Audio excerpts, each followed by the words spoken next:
You're trembling. It's strange. Here I am, the one who is kidnapped, bound, about to be murdered.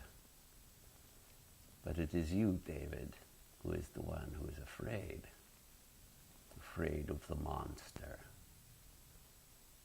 Boo. Yes. Do you know why it was so easy to exterminate you people? Your weakness. I saw it. I saw it every day. Always trying to avoid being kicked or flogged or killed. Always thinking of yourselves. Why do you think it only took 4 soldiers to lead 1,000 to the gas chamber, eh? Entire families. Because not one out of 1,000 had the courage to resist, to be the first to fall.